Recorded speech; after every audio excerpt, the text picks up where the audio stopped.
So guys, I made some progress and I can tell you it was a pain because so I removed the nuts here for the connectors, but this top PCB will not come off still because the trap was here.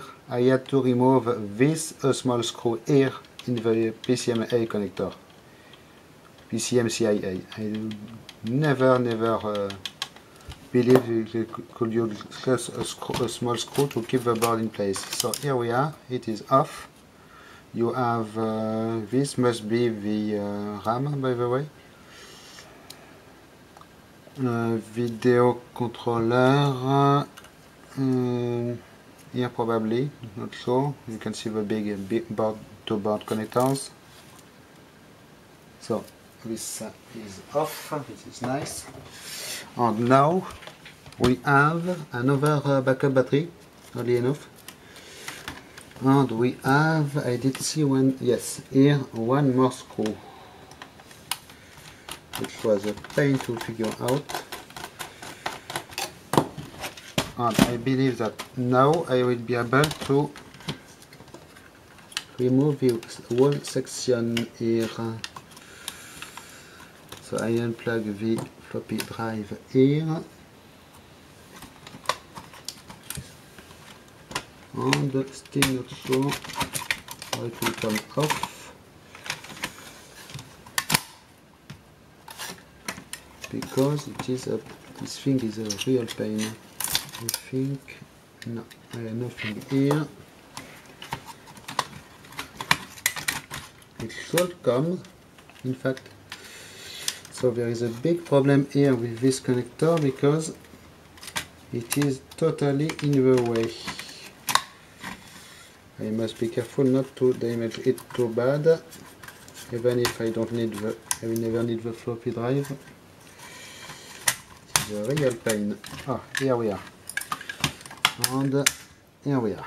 So, it is all removed from the body. So, in fact, this part did not need to come out. I will put it back in place.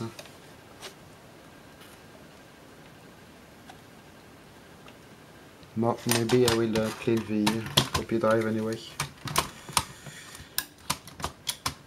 Not sure why it is supposed to come off. It is really a pain to take apart this thing, so I think it will remain there. So here is our main assembly. You can see nice shielding at the bottom here that I am going to take apart also.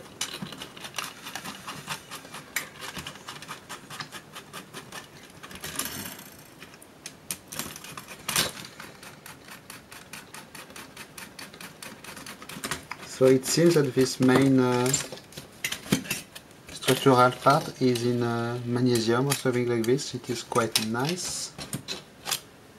You have a port cover here. You have some cover here for the PCMCIA. It was not held by anything.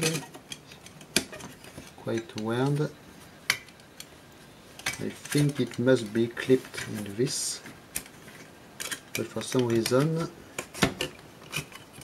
it is way too wide.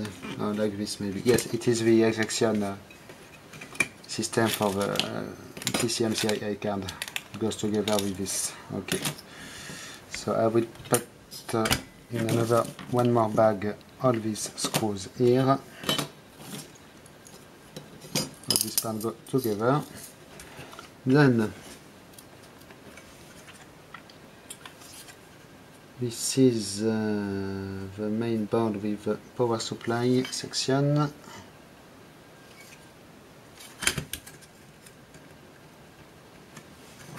I have one screw here.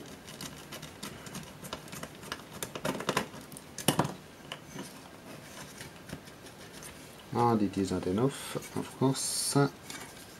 I think it is the same thing. I have to remove these two small screws Not sure what material it is here.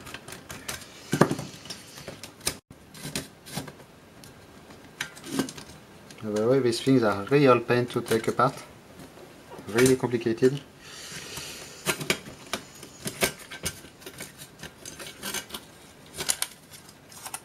So we should be okay to remove this bond, I believe. I don't see anything else holding it in place. One more small metal work here. But the thing is, yes, it needs to go this way. A metal stud here.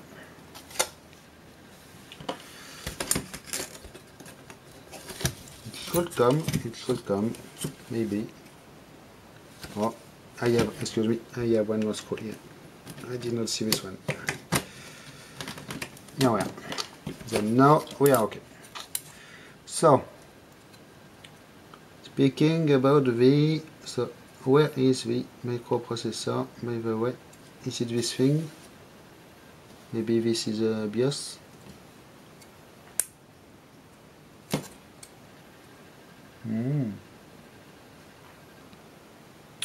So, what do we have? We have two surface mount fuses. We need to check them. And we have the caps. So the cap known to be failing, from the information I found, is this one, this small 1000 microfarad. But as you see, it will be very tedious to reach the pins. So I think I will pull the cap off, or maybe cut it, tear it apart, and pull the cap off in order to keep the two legs already soldered in the PCB. And then I will solder a new cap over these legs. So I had one here, but it is freaking huge, and I am not sure it will go in this spot, because, or maybe it will be good with the cap removed. Yes, I will put this. So memory tip, all the negative sides are facing the side of the PCB here. Yes, I will try to do it. It should be possible. I hope it will be enough. Anyway, I will test just with the two PCBs connected together, and it should power on and keep powered on, not switch off by itself.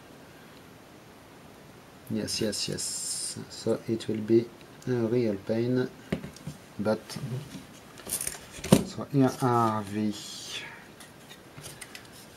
can see this thing is really, no, it is plastic. It is very light.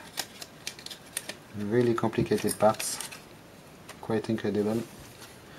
Okay, so in the next video I will show you the result of cap replacement. Thanks for watching. Bye bye.